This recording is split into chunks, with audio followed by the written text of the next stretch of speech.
Shalom. Kurang keras. Biasanya anak muda itu pasti keras suaranya. Shalom.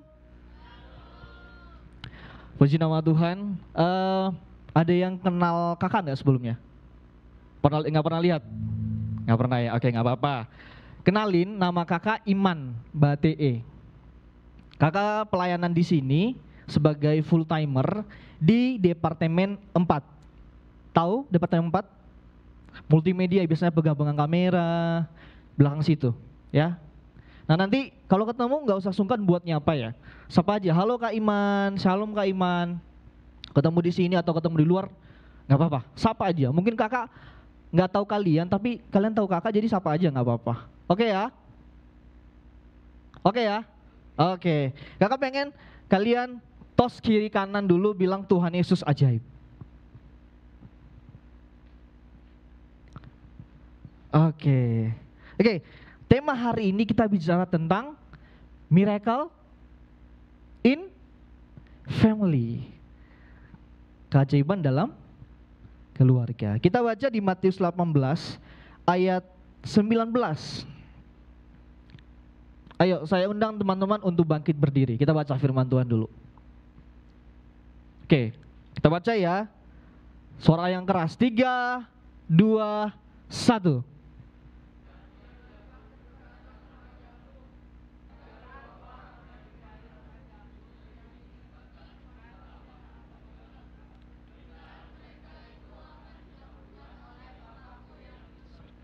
Oke, silakan duduk kembali. Kak Iman mau tanya, tadi ketika teman-teman praise and worship, pemain musik dan nyanyi, kenapa bisa terdengar harmonis dan serasi? Ada yang tahu?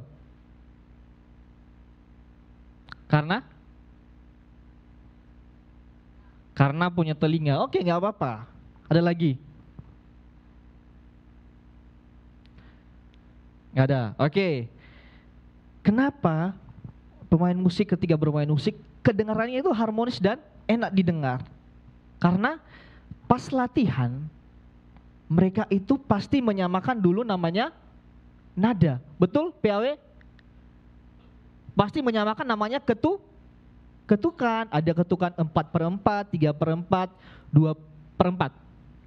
Nah, itu kalau sama pasti terdengar harmonis. Coba bayangkan ya. Musik nih, terus mereka bermain, mereka nggak samain nada, ketukannya juga berbeda. Enak nggak? Nggak enak kan? Nggak enak kan?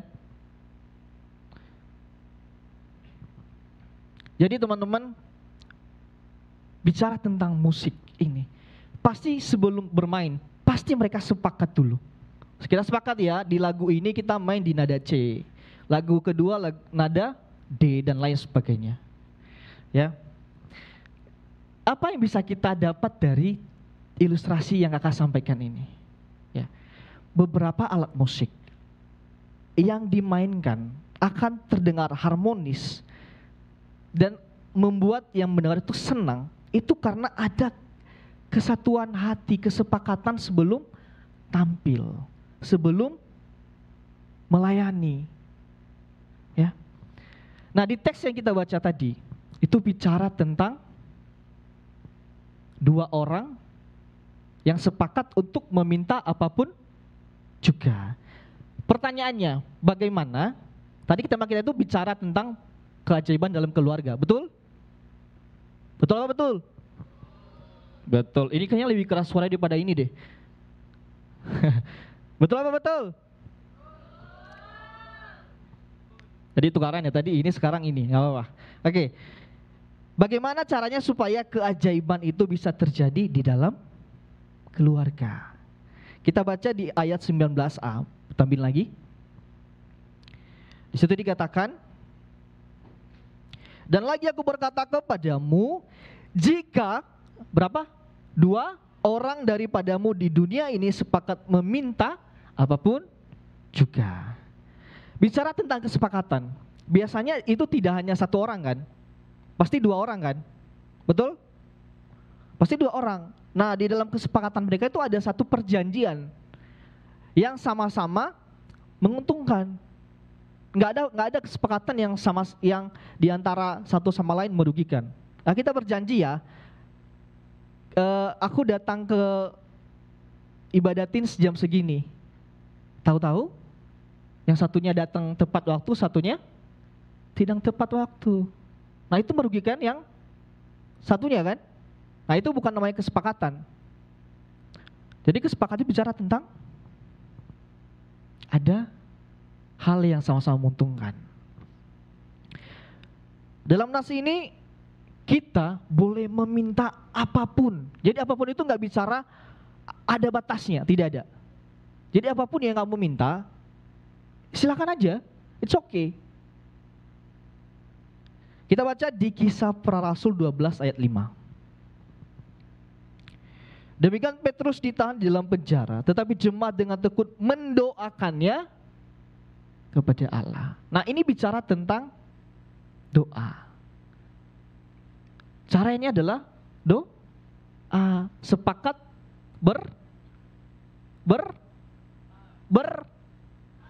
berdoa. Ada yang tahu Raja Herodes nggak? Pernah salaman? Pernah kenalan? Di mana?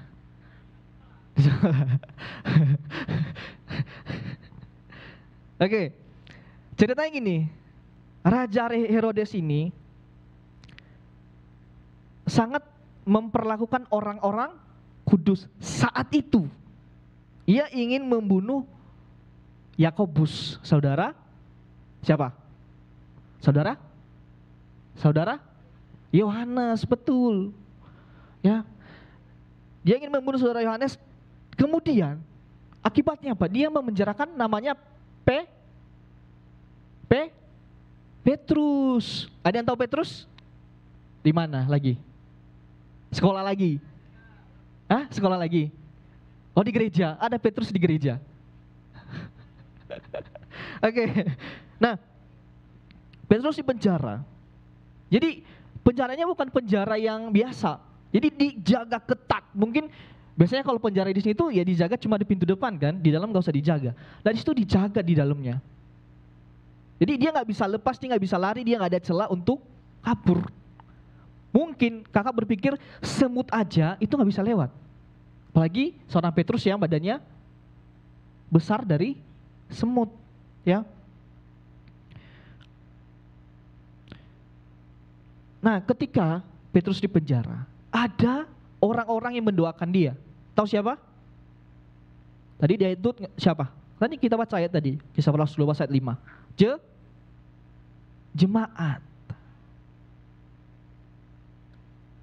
Jemaat, ya. Mereka bersatu untuk berdoa secara tekun. Dan tahu apa yang terjadi? Pada malam itu, melalui perantara malaikat. Berarti sering baca Alkitab ini. Ya, oke. Ya, melalui perantara malaikat, Petrus dibebaskan dari penjara sebelum Herodes menghadapkan kehadapan orang banyak.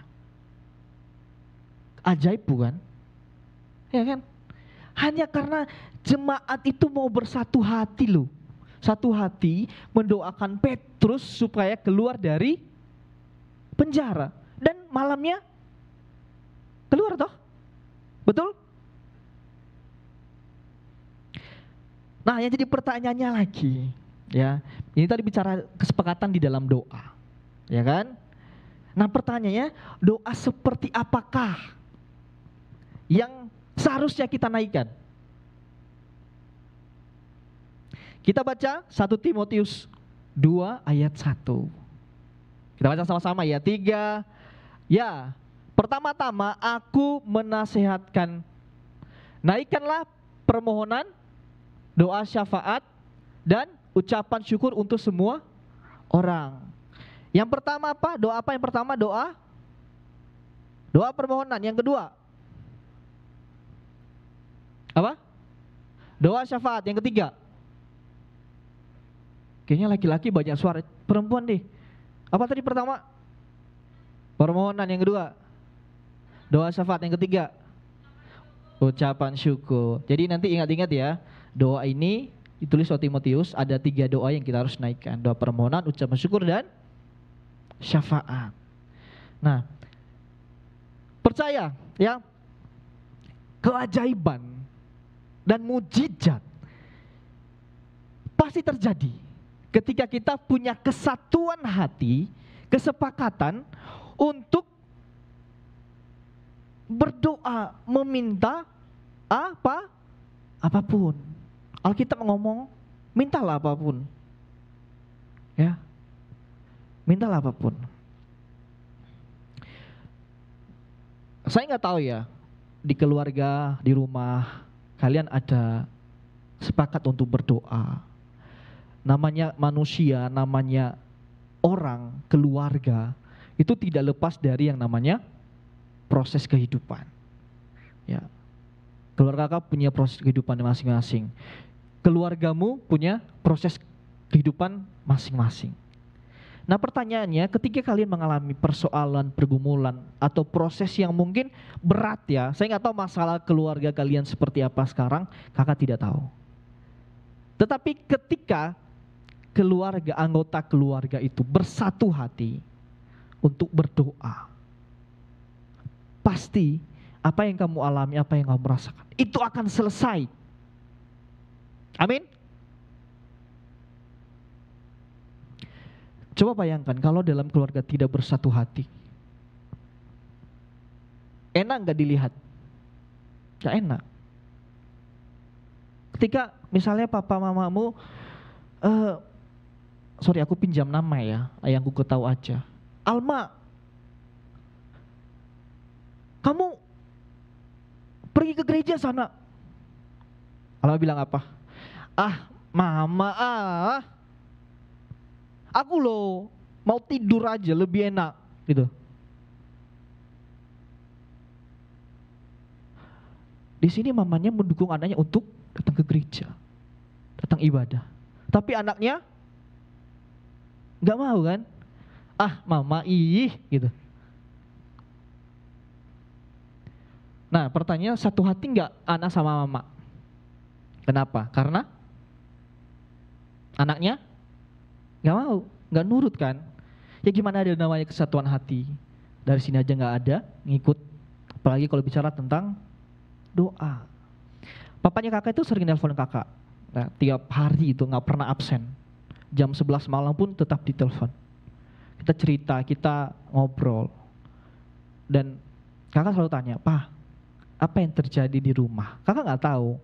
Karena kakak ini perantau, jadi pasti kakak tanya di rumah seperti apa? Apa yang terjadi di rumah?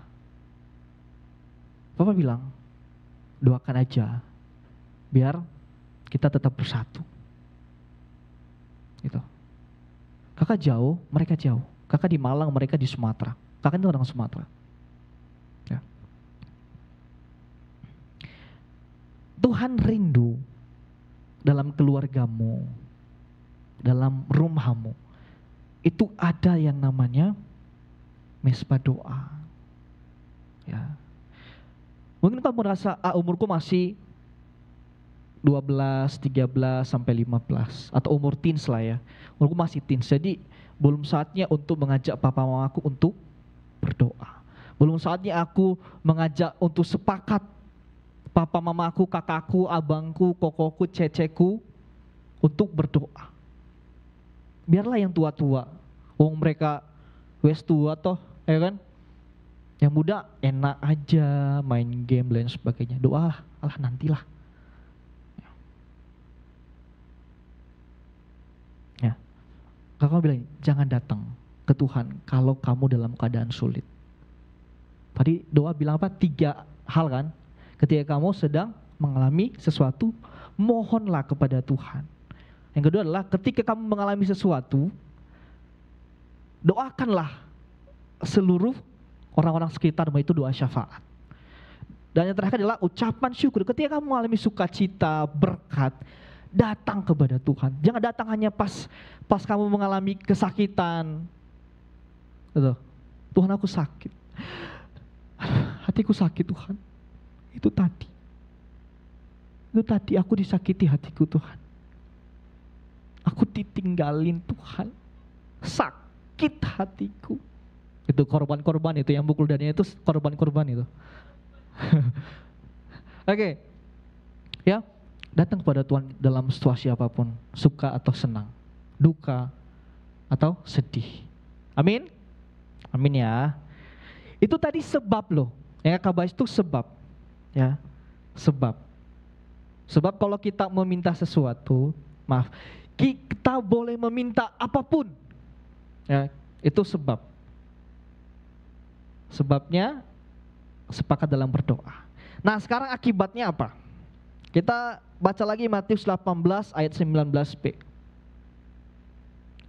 Permintaan mereka akan apa?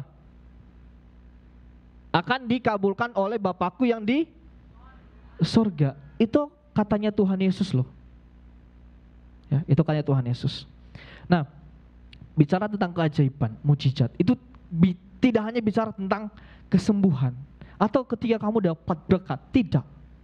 Tapi ketika kamu ini, ketika salah, itu mau mengakui kesalahanmu kepada orang tua. Pak, Ma, tadi aku salah. Aku tadi sudah membantah. Tadi aku sudah marah-marah. Tadi aku sudah kesel sama mama. Mengakui namanya apa? Kesalahan. Dia mau bertobat. Bertobat bukan berarti kembali lagi ya. Besok, sekarang bertobat, besok membantah lagi. Nggak boleh, nggak gitu. Ya. Itu sebuah mujizat yang patut kita syukuri ketika kamu bisa mengakui kesalahanmu. Dan itu sulit loh. Sulit. Ada nggak orang yang mengakui kesalahannya dengan gampang? Pasti dalam hatinya, aduh gengsi banget aku minta maaf si itu tuh. Ya kan? Sulit untuk minta maaf. Lebih duluan gengsinya dulu. Betul? Siapa yang kalau salah langsung minta maaf? Ada nggak? Oke, kalian yang tahu lah, bukan kakak. Kalian yang tahu. Ya, kalian yang tahu. Tapi seringkali, ya, ini seringkali. Ketika kita melihat ada seorang anggota keluarga kita itu melakukan kesalahan, seringkali kita membuat orang itu terpojok, memancing orang itu terpojok. Saya nggak tahu ini ada di sini apa enggak, kakak nggak tahu, tapi kalian yang tahu. Seringkali kita membuat dia itu terpojok, salah, itu loh si itu tadi salah ini gitu. Ya. Hal itu tidak baik. Ya. Atau baik kalau misalnya ada yang salah terus kita pojokan, baik apa enggak? Enggak kan? Coba bayangkan, misalnya kalian salah nih, ya Sharon misalnya salah, ya coba lihat Sharon tuh.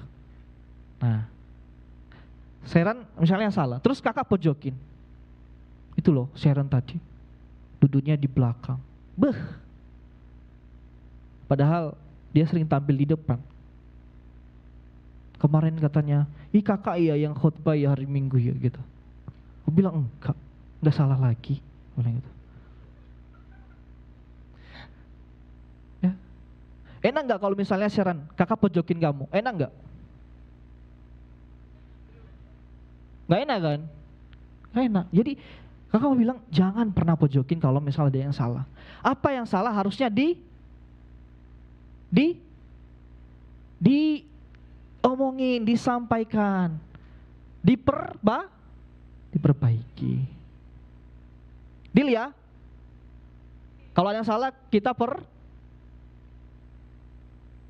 kita perbaiki, kita sampaikan, tadi kamu salah loh ini. Tapi salahnya bukan di depan, maksudnya kita sampaikannya bukan di depan umum ya, tapi secara dua orang, ya panggil, Iman tadi kamu, Iman, aku boleh ngomong nggak? Tapi ngomongnya di sana ya. Nah itu baik, itu membangun, ya, itu membangun. Ya, itu membangun.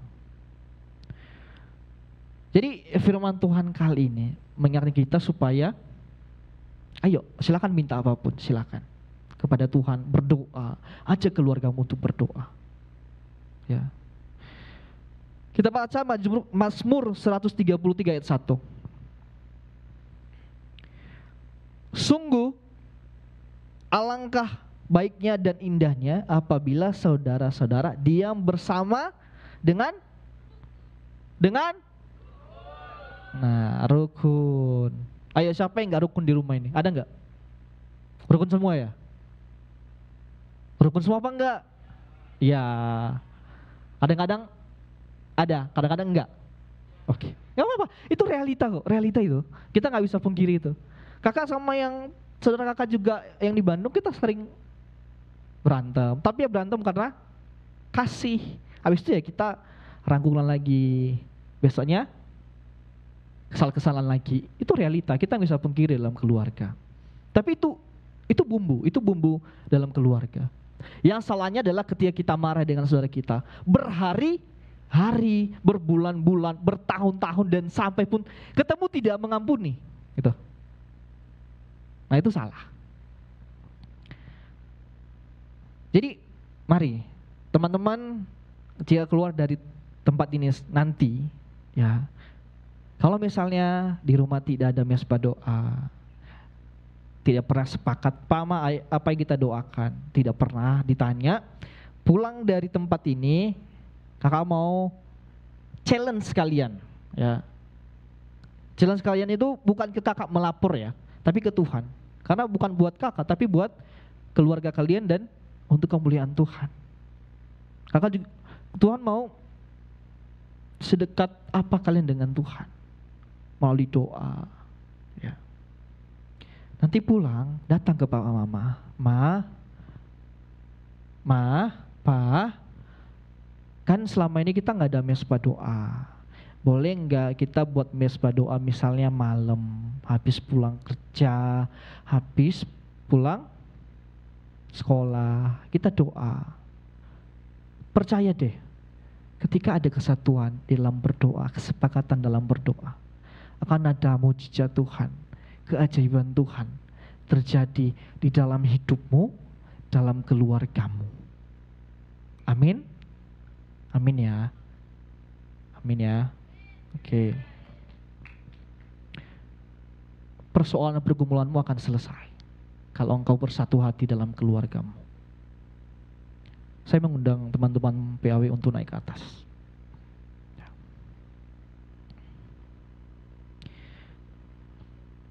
Jangan pernah takut, ya. Gak usah bimbang, gak usah malu, gak usah gengsi. Datang aja ke papa mama, ya. Datang ke papa mama. Jangan melihat karena umurmu masih SMP, ya. Terus belum pantas. Tunggu aku tua dulu.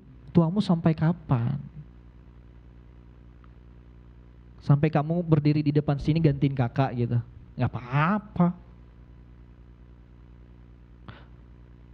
Jadi sepakat ya sama kakak ya.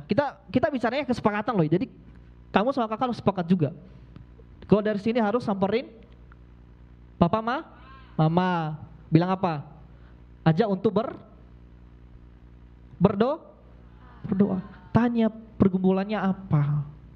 Mungkin secara ekonomi kamu gak bisa membantu, tapi melalui doa itu akan membantu papa mamamu, abang kakakmu, koko cecemu dalam segala pergumulan yang ada.